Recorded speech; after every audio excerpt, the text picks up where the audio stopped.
If you ask how Rome disappeared, most people will tell you about wars, betrayals. But let me tell you something that might catch your interest. Rome didn't fall because of wars or betrayals. The real reason was simply money. And what's even stranger is this.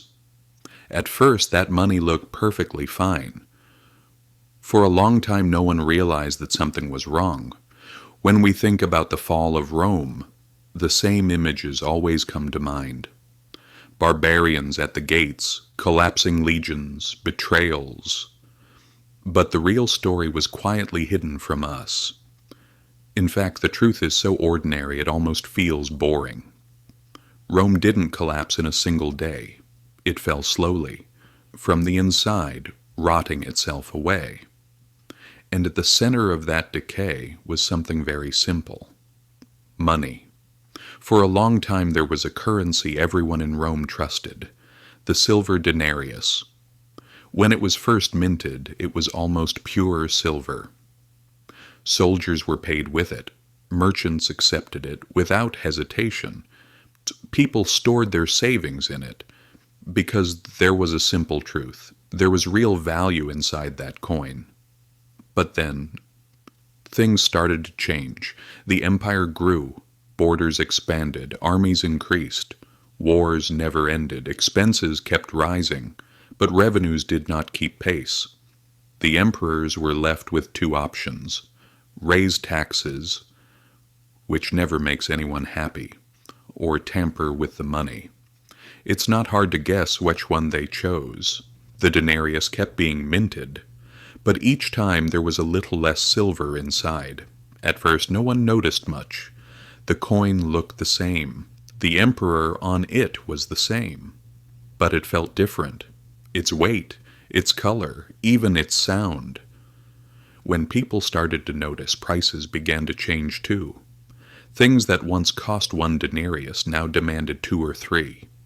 Soldiers could no longer make ends meet. Merchants didn't want to accept the coin. Some asked for gold. Others said, "Bring the goods, let's talk." The circulation of money slowed down. Trust faded. So what did the state do? It printed more money.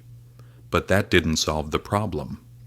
On the contrary, it made things worse each time. Rome no longer trusted its own currency. This became especially clear in the 3rd century. Emperors changed rapidly. There were civil wars, plagues, rebellions, invasions. But beneath all that chaos lay the same problem. Money no longer worked. Collecting taxes became harder. Trade stalled. Feeding the army grew more expensive by the day. At one point, Emperor Diocletian stepped in. He issued an edict fixing prices. Everything had an official price. Heavy punishments awaited those who disobeyed. But it didn't work, because the problem wasn't the price tags. The problem was the money itself. People turned to the black market. Official trade nearly came to a halt. Eventually, Rome was forced to abandon the denarius. Constantine introduced the gold solidus. This coin was more reliable.